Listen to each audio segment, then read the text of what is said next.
Capítulo 8. El infierno. ¿Qué es el mundo, oh soldados? Soy yo, esta incesante nieve, este cielo del norte, soldados, esta soledad a través de la cual marchamos, soy yo. W. de la Mare, Napoleón. Ricardo ama a Ricardo. Eso es, yo soy yo. Shakespeare, Ricardo III. En un capítulo anterior se admitió que el dolor, que por sí solo puede despertar al hombre malvado al conocimiento de que no todo andaba bien, podría también conducir a una rebeldía final y sin arrepentimiento. Y a lo largo de todo el libro se ha admitido que el hombre posee libre albedrío y que por lo tanto todos los dones son para él de doble filo. De estas premisas directamente se desprende que la labor divina de redimir el mundo no puede asegurar el éxito con respecto a cada alma individual. Algunos no serán redimidos. No hay doctrina que eliminaría con más gusto del cristianismo que esta, si ello estuviera en mi poder. Pero tiene todo el respaldo de la Sagrada Escritura, especialmente de las propias palabras de nuestro Señor.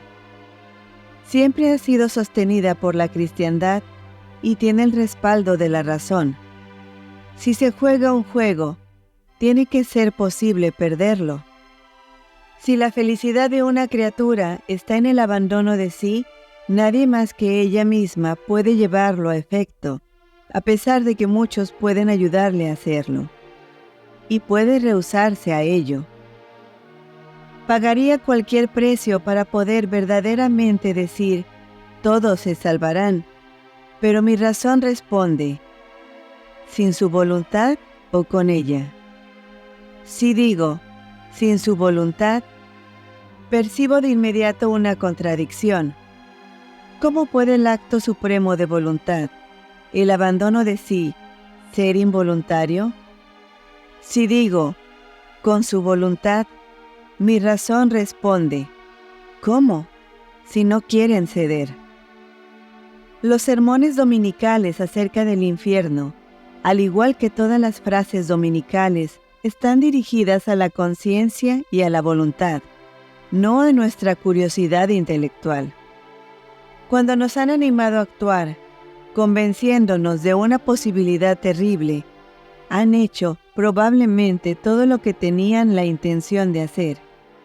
Y si todo el mundo fuera cristiano convencido, sería innecesario decir una palabra más sobre el asunto. Tal como son las cosas, sin embargo, esta doctrina es uno de los principales terrenos en que se ataca al cristianismo de bárbaro y donde la bondad de Dios es impugnada. Se nos dice que es una doctrina detestable. Ciertamente, yo también la detesto desde el fondo de mi corazón. Y se nos recuerda las tragedias que han ocurrido en la vida humana por creer en ella. De las otras tragedias que ocurren por no creerla, se nos dice menos. Por estas razones, y solo por estas, se hace necesario discutir el asunto. El problema no es simplemente un Dios que confina a algunas de sus criaturas a la ruina final. Ese sería el problema si fuéramos mahometanos. El cristianismo, fiel, como siempre, a la complejidad de lo real, nos presenta algo más enredado y más ambiguo. Un Dios tan lleno de misericordia, que se hace hombre y muere torturado para apartar de sus criaturas esa ruina final. Y que, sin embargo, cuando falla el heroico remedio, parece reacio o incluso incapaz de impedir la ruina mediante un acto de mero poder. Hace un momento dije con soltura que pagaría cualquier precio por eliminar esta doctrina.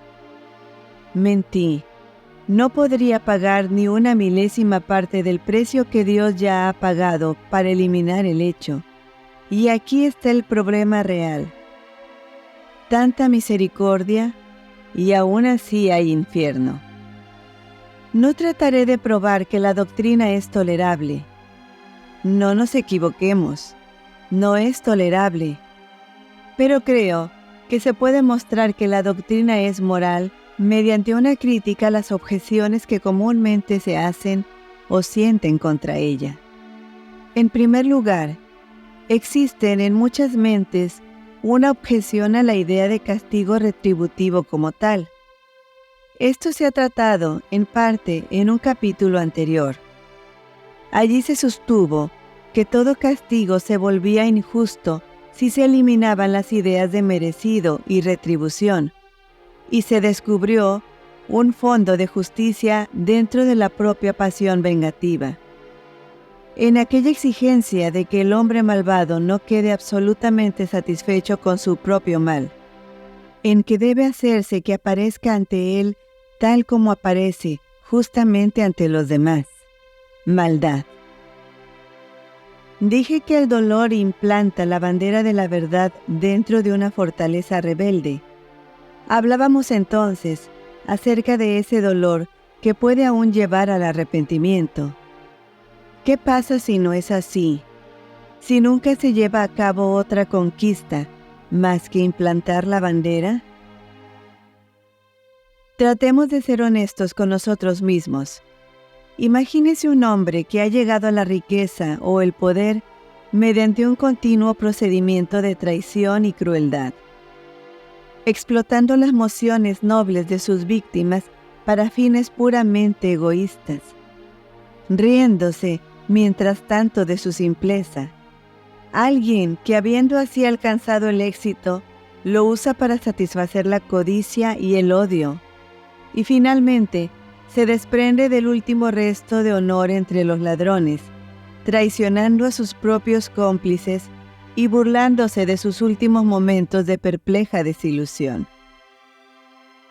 Suponga, más aún, que él hace todo esto, no como nos gustaría imaginar, atormentado por el remordimiento o aún la desconfianza, sino que comiendo como un niño de colegio y durmiendo como una sana criatura.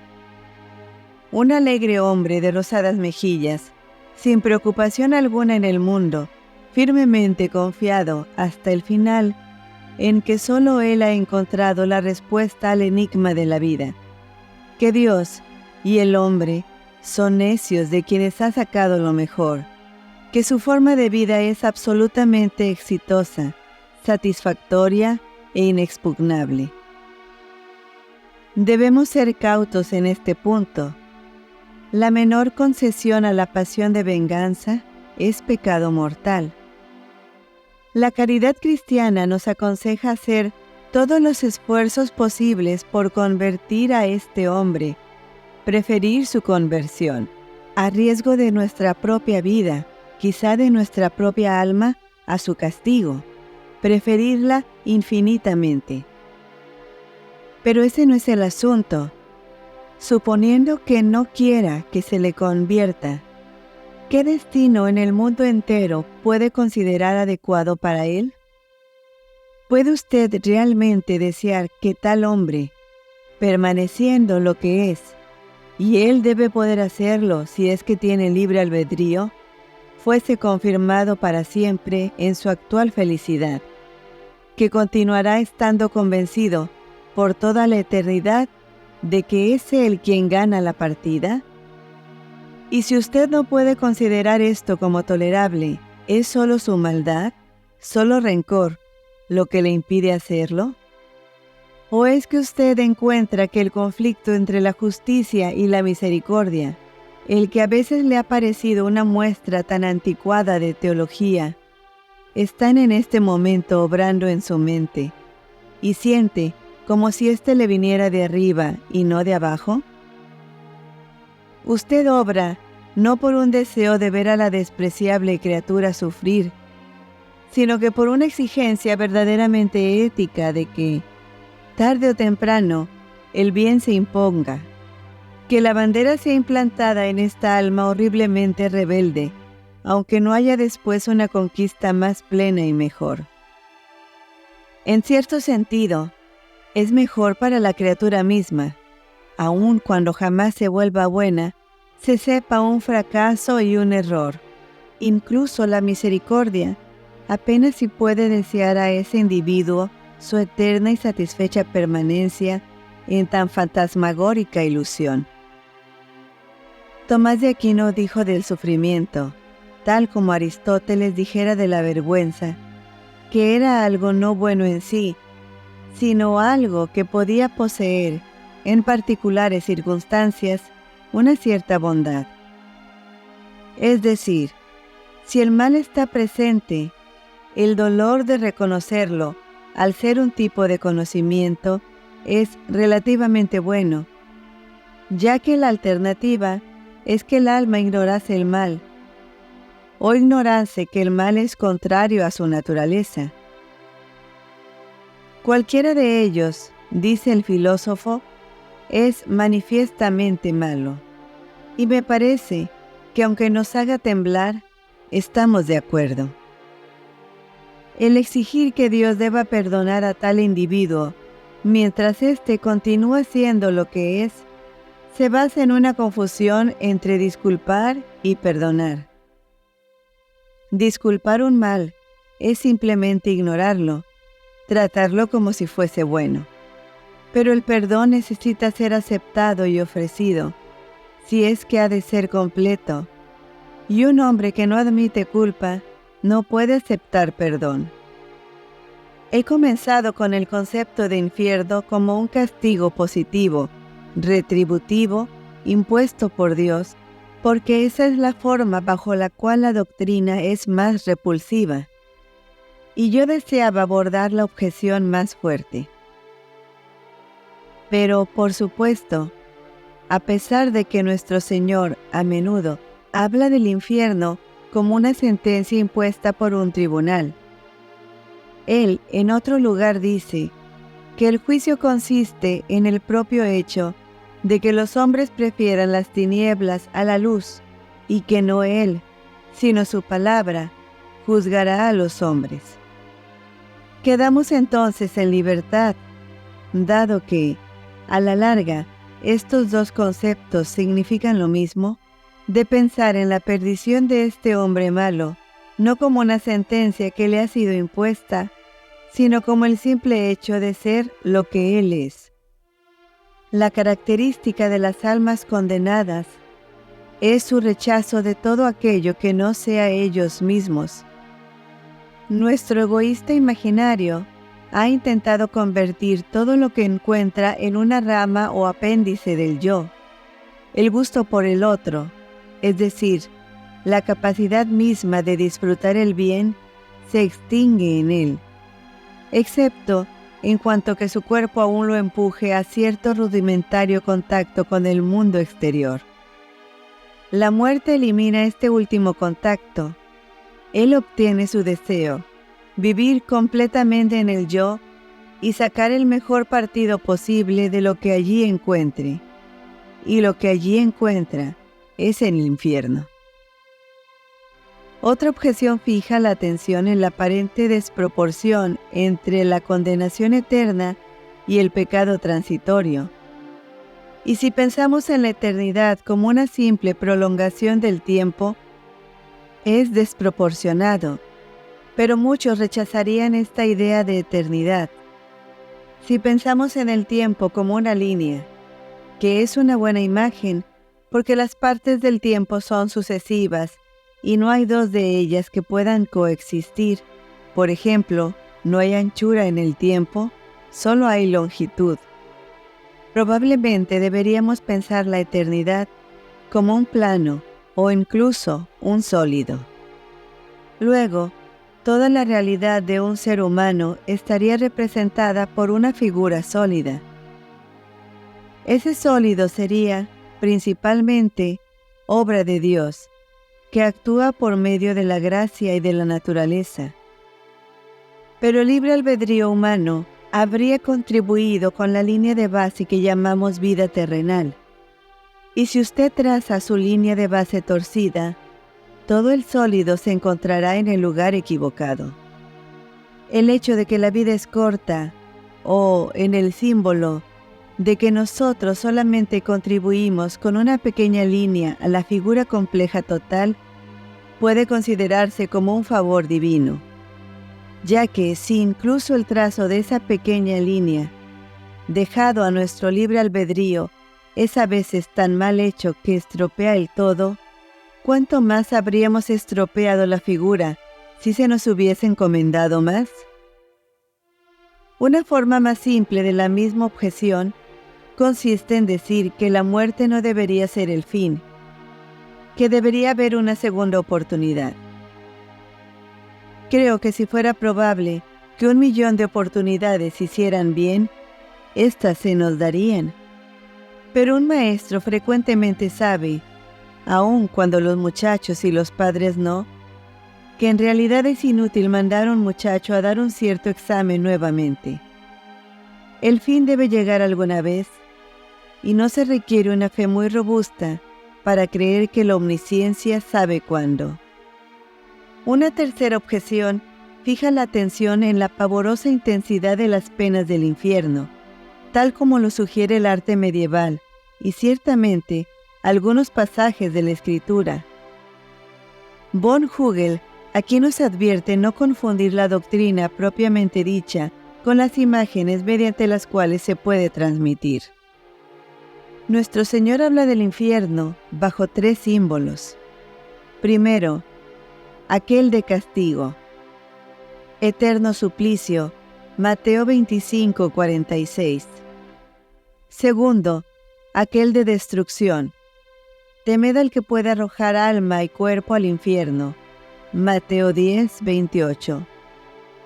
Y tercero, aquel de privación, exclusión o destierro a las tinieblas de afuera, como en la parábola del hombre sin traje para la boda, o la de las vírgenes prudentes y las vírgenes necias.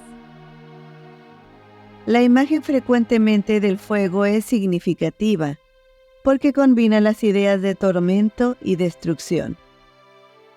Ahora bien, es bastante claro que todas estas expresiones están destinadas a sugerir algo inexpresablemente horrendo, y cualquier interpretación que no enfrente ese hecho está, me temo, fuera de consideración desde un principio. Pero no es necesario concentrarse en las imágenes de tortura con exclusión de aquellas que sugieren destrucción y privación. ¿Qué puede ser aquello de lo cual las 3 imágenes son símbolos igualmente adecuados? Deberíamos suponer, en forma natural, que destrucción significa el deshacer o cesación de lo destruido. La gente a menudo habla como si la aniquilación de un alma fuera intrínsecamente posible. En toda nuestra experiencia, sin embargo, la destrucción de una cosa significa el surgimiento de otra. Queme un leño y obtendrá gases, calor y cenizas. Haber sido un leño significa ahora ser esas 3 cosas. Si el alma puede ser destruida, ¿no debe haber un estado de haber sido un alma humana? ¿Y no es ese quizá el estado que se puede igualmente describir como tormento, destrucción y privación? Recordará que en la parábola, los que son salvados van a un lugar preparado para ellos, mientras que los malditos van a un lugar que jamás fue hecho para los hombres. Entrar al cielo es volverse más humano que lo que jamás logrará serlo en la tierra. Entrar al infierno es ser desterrado de la humanidad. Aquello que es lanzado o se lanza al infierno no es un hombre, son sus restos. Ser un hombre completo significa tener las pasiones sometidas a la voluntad y la voluntad ofrecida a Dios. Haber sido un hombre, ser un ex-hombre o espíritu condenado, probablemente significa consistir en una voluntad completamente centrada en el yo y pasiones completamente sin control de la voluntad. Es por supuesto imposible imaginarse lo que sería la conciencia de tal criatura, ya más bien un cúmulo disoluto de pecados mutuamente antagónicos que un pecador. Puede haber algo de cierto en el dicho de que el infierno es el infierno, no desde su propio punto de vista, sino desde el punto de vista del cielo. No creo que esto desmienta la severidad de las palabras de nuestro Señor. Es solamente a los condenados, a quienes su destino les podría alguna vez parecer menos que insoportable. Y debe admitirse que al pensar en estos últimos capítulos en la eternidad, las categorías del dolor y del placer que nos han mantenido ocupados tanto tiempo comienzan a retroceder a medida que se vislumbra un bien y un mal más amplio. Ni el dolor ni el placer como tales tienen la última palabra, aun cuando fuera posible que la experiencia, si se le puede llamar experiencia, del condenado no encerrara dolor y sí mucho placer. Aún así, ese placer sería tan tenebroso como para enviar a cualquier alma no condenada ya, volando a sus oraciones en espantoso terror. Aun cuando hubiera dolores en el cielo, todos aquellos que entienden los desearían. Una cuarta objeción es que ningún hombre caritativo podría ser bienaventurado en el cielo, mientras supiese que tan solo un alma humana se encontrara en el infierno. Y si es así, ¿somos más misericordiosos que Dios? Tras esta objeción se encuentra una imagen mental donde el cielo y el infierno coexisten en una misma línea de tiempo, tal como sucede con las historias de Inglaterra y América. De manera que, en cada momento, los bienaventurados pudieran decir: las penas del infierno están sucediendo ahora. Pero he notado que nuestro Señor, al recalcar el terror del infierno con despiadada severidad, generalmente enfatiza no la idea de duración, sino la de final. La confinación al fuego eterno es generalmente considerada como el final de la historia, no como el comienzo de una nueva. Que el alma condenada permanezca por toda eternidad en su diabólica actitud, no lo podemos dudar, pero que esta permanencia eterna implique duración interminable o duración alguna, es algo que no podemos decir. El Dr. Edwin Bevan hace algunas especulaciones interesantes respecto a este punto. Sabemos mucho más acerca del cielo que del infierno, porque el cielo es el hogar de la humanidad y por lo tanto contiene todo aquello que está implicado en una vida humana glorificada. Pero el infierno no fue hecho para los hombres. No es, en sentido alguno, paralelo al cielo. Es las tinieblas de afuera, el borde externo donde el ser se desvanece en la nada. Finalmente, se objeta que la pérdida final de una sola alma significa la derrota de la omnipotencia. Y así es. Al crear seres con libre albedrío, la omnipotencia se somete desde un principio a la posibilidad de tal derrota.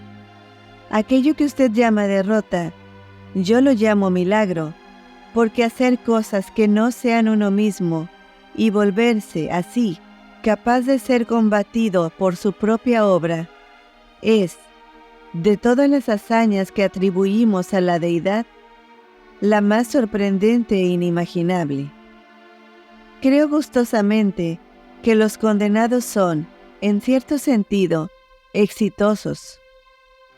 Son rebeldes hasta el fin, y que las puertas del infierno están cerradas por dentro. Con esto no quiero decir que los espíritus no deseen salir del infierno, de la vaga manera en que un hombre envidioso desea ser feliz. Pero ellos ciertamente no quieren tan siquiera las primeras etapas preliminares de ese abandono de sí. solo a través del cual el alma puede alcanzar algún bien. Disfrutan para siempre de la horrible libertad que han exigido, y por lo tanto son esclavos de sí mismos, tal como los bienaventurados, al someterse por siempre a la obediencia, se vuelven más y más libres a través de toda la eternidad. A la larga, la respuesta a todos aquellos quienes objetan la doctrina del infierno es en sí una pregunta. ¿Qué le está pidiendo a Dios que haga? Que borre sus pecados pasados y, al costo que sea, les dé un nuevo comienzo, allanándoles toda dificultad y ofreciéndoles toda ayuda milagrosa. Pero si Él ha hecho eso en el Calvario, ¿que los perdone? Ellos no quieren ser perdonados. ¿Que los deje solos? ¡Ay! Me temo que eso es lo que Él hace. Una advertencia y habré terminado. Para animar a las mentes modernas a una comprensión de los tenías, me aventuré en este capítulo a introducir una imagen del tipo de hombre malo, al que más fácilmente percibimos como verdaderamente malo. Pero una vez que la imagen ha cumplido esa labor, cuanto antes se olvide, mejor. En todas las discusiones acerca del infierno, deberíamos mantener la posible condenación fijamente ante nuestros ojos, no la de nuestros enemigos ni la de nuestros amigos, ya que ambas perturban la razón, sino la de nosotros mismos. Este capítulo no es acerca de su esposa o su hijo, ni acerca de Nerón o Judas Iscariote. Es acerca de usted y de mí.